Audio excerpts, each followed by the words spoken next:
नमस्कार दोस्तों, मैं डॉक्टर विनीता पांडे एक बार फिर आपके सामने उपस्थित हूँ।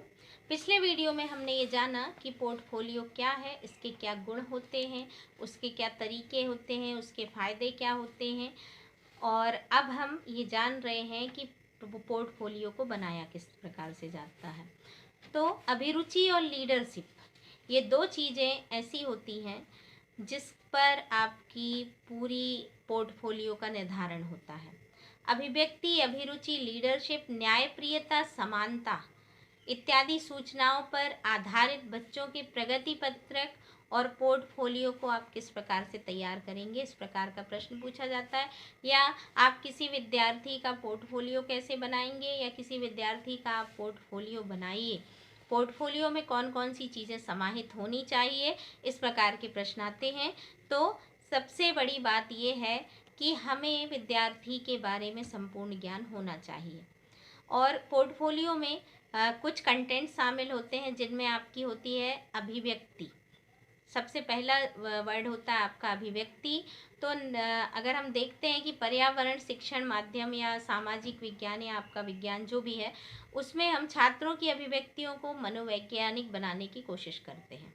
इसलिए छात्रों से आसपास के वातावरण के प्रति जिज्ञासा उत्पन्न करने के लिए हम क्रमबद्ध ढंग से उनको कोई प्रोजेक्ट दे देते हैं, या उनके छात्रों में हम देखते हैं कि धैर्य कितना है, निष्पक्षता कितनी है, सत्यता कितनी है और वो न्यायप्रिय कितने हैं। उनके मानवीय गुणों का विकास करने के लिए हम उनकी अभिव्यक्ति को पोर्टफोलियो में शामिल करते हैं और उनमें अभिव्यक्तियों को के प्रति रुचि को जागृत करते हैं कि आप ये बनाइए, आपके लिए बहुत ज़रूरी है। तो इस प्रकार से विद्यार्थी जो है वो अपना एक रिकॉर्ड बनाता है जिसको पोर्टफोलियो में शामिल किया जाता है।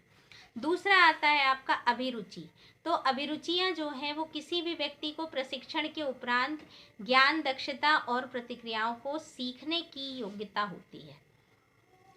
उदाहरण के लिए यदि हम देखते हैं तो कोई छात्र गणित में तीव्र होता है, तो कोई विज्ञान में, कोई अंग्रेजी में, कोई संगीत में। हम ये देखते हैं कि कुछ व्यक्तियों में एक प्रकार के काम सीखने की क्षमता होती है, तो दूसरे में दूसरे प्रकार के काम को सीखने की क्षमता होती है।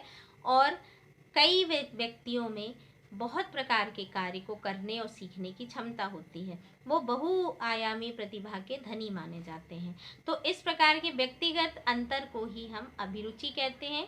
तो जिस व्यक्ति से भविष्य में मिलने वाली विशिष्ट क्षेत्र की शिक्षा में या उस विशिष्ट क्षेत्र की शिक्षा के उपरांत इसी विशिष्ट क्षेत्र में संबंधित व्यवसाय के लिए हमें ये पता चल जाता है कि ये जो विद्यार्थी है ये इस क्षेत्र में बहुत अच्छी सफलता प्राप्त करेगा। अगली क्वालिटी होती है आपकी लीडरशिप या नेतृत्वशीलता। इसका आकलन पोर्टफोलियो में जरूर किया जाता है। नेतृत्व करने की क्षमता प्रत्येक व्यक्ति में होती है, ये माना जाता था, लेकिन मनोवैज्ञानिकों ने ये शामिल किया है, शोधों से ये वो हुआ है कि साबित हुआ है कि नेतृत्व करने की क्षमता प्रत्येक व्यक्ति में नहीं होती। कई लोग आप देखिए बहुत डरते हुए जीवन में कार्य करते हैं, और कई लोग जो होते हैं वो हर कार्य को बहुत अच्छे से करते हैं। उसकी बहुत सारी चीज़ होती है कि लीडरशिप क्वालिटी व्यक्ति में आती क्यों है, या गॉड गिफ्टेड भी होती है।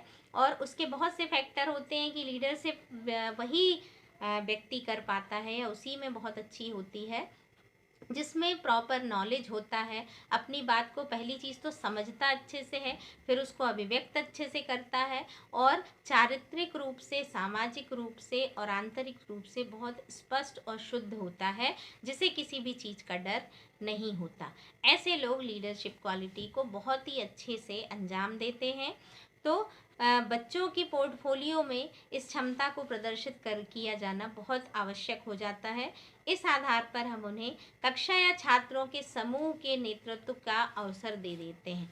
जैसे आप देखते हैं कि हम अपनी क्लास में कोई बहुत अच्छा बच्चा होता है या अच्छे से बातचीत करता है, उसकी सबसे अच्छी बातचीत होती है, पढ़ाई में भी अच्छा होता है और अनुशासन को बहुत अच्छे से रख पाता है, तो हम उसको क्लास कैप्टन बना देते हैं। क्यों बनाते हैं? क्योंकि हम उसमें बहुत सारी चीज़ों को देखते हैं। क्योंकि लीडरशिप में यदि आप किसी गधे बच्चे को मॉनिटर बना देंगे, तो अगर किसी बच्चे को कभी कोई प्रॉब्लम होगी, उसको स्टडी से रिलेटेड कोई दिक्कत है, तो वो आपका जो वीक बच्चा है वो उसको सॉल्व नहीं कर पाएगा। लेकिन यदि कोई ऐसा बच्चा है जो सीख रहा है, निरंतर सीखने की प्रक्रिया जिनमें होती है, वही लोग लीडरशिप क्वालिटी को अंजाम दे पाते हैं। फिर आपका तो ऐसी जो प्रक्रिया है उसके बारे में विद्यार्थी का ज्ञान करके और इसको पोर्टफोलियो में रखा जाता है। आपकी अगली है न्यायप्रियता और समानता। तो एक उत्तम विद्यार्थी जो होता है, क्योंकि सफल नागरिक जो होता है उसके लिए ज़रूरी है कि आप में सामाजिक और आत्मिक और मानवीय गुणों का विकास जरूर होना चाहिए। तो छात्रों के पोर्टफोलियो को देखकर उनकी योग्यता को आसानी से पहचान लिया जाता है। इसी आधार पर उन्हें विशेष कार्य सौंपे जाते हैं। और जैसे अगर हम देखें तो पर्यावरण संरक्षण, हम अपनी क्लास में देखते हैं कोई बच्चा बहुत अच्छे से बातचीत करता है, प्रकृति के बारे में समझता है, या मान लीजिए हम सभी विद्यार्थियों को कहते हैं कि आपको प्लांटेशन करना है, वृक्षारोपण करना है, तो जब टीचर कहता है तो विद्यार्थी जो है उस कार्य को करने के लिए आगे आते हैं। अच्छा, अब कुछ विद्यार्थियों में हम ये देखते हैं कि कुछ विद्यार्थी बहुत पीछे पीछे रहते हैं, कई कुछ करना ही नहीं चाहते जानबूझकर, कई कुछ करना नहीं चाहते कि नहीं करेंगे थोड़ा डांट पड़ेगी हो जाएगा। कुछ विद्यार्थी ये सोचते हैं कि नहीं, यदि ये चीज़ कही गई है तो इसको मुझे करना है और बहुत अच्छे से करना है। कुछ को मैंने खुद देखा है बागवानी में कि कई लोग अपने प्लांट लगाते हैं, और जब उनको प्लांट लगाने के लिए दिया जाता है तो ना तो वो गमले में छेद करते हैं, ना वो उसके ऊपर एक पत्थर या वो रखा जाता है, वो भी कुछ नहीं रखते। सीधा डाला उठाया, पेड़ सीधा है या नहीं है, ऊपर की तरफ ही मिट्टी ऐसे किनारे की और ऊपर की तरफ ही पेड़ को रख देते हैं। अब आप ये सोचिए, जब वो पौधा अच्छे से नहीं लगाया गया है तो वो कैसे विकास करेगा। तो इस तरह से कुछ विद्यार्थी होते हैं जिनके बारे में हमें ये पता चल जाता है कि ये किस तरह से न्याय करेगा या नहीं करेगा। कई बार हम बहुत अच्छी अच्छी चीज़ें, कुछ कुछ काम हम किसी विशेष लोगों को ही क्यों सौंपते हैं, क्योंकि हमें ये पता है कि इसको बहुत अच्छे से करेंगे। तो न्यायप्रियता जो है विद्यार्थियों की, और काम करने का जो तरीका है वो कैसा है, ये भी पोर्टफोलियो से पता चलता है। फिर अंतिम आपका आता है समानता। तो कई चीज़ें ऐसी होती हैं जो इससे हमें ये पता चल जाता है कि विद्यार्थी के विचार समानता को प्रेफर करते हैं या नहीं करते। कई बार लोग केवल अपना अपना सोचते हैं। तो हमें छात्रों में ये भी जानना बहुत ज़रूरी रहता है और इसकी विकास की भावना को जागृत करना ज़रूरी रहता है कि समाज में जो भी बच्चे हमारे स्कूलों में या महाविद्यालयों में शिक्षा लें, उनमें इन सब गुणों का समावेश जरूर होना चाहिए कि वो हमेशा अगर कोई चीज़ बांट रहे हैं तो समान बांटें, कोई चीज़ दे रहे हैं तो समानता का गुण हमेशा होना चाहिए।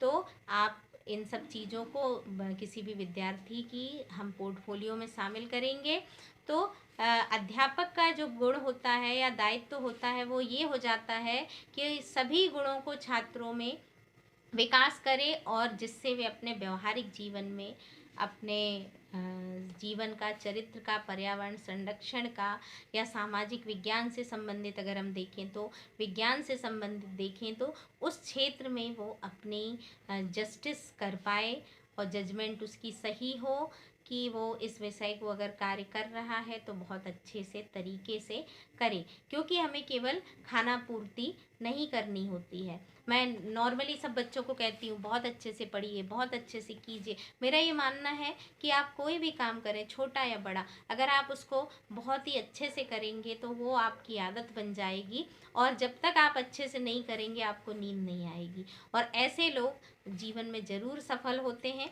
जो अपने हर कार्य को बहुत अच्छे से करते हैं। तो पोर्टफोलियो का जो उद्देश्य था वो ये है कि विद्यार्थियों के संपूर्ण व्यवहारिकता और संपूर्ण जो पक्ष होता है उनका, भावनात्मक पक्ष, ज्ञानात्मक पक्ष, बौद्धात्मक पक्ष, सभी पक्षों को पोर्टफोलियो में शामिल किया जाता है। तो आशा है अब आप समझ गए होंगे कि पोर्टफोलियो को हम किस प्रकार से बनाते हैं जो आपके अध्यापक जीवन में भी आपको काम आएगा।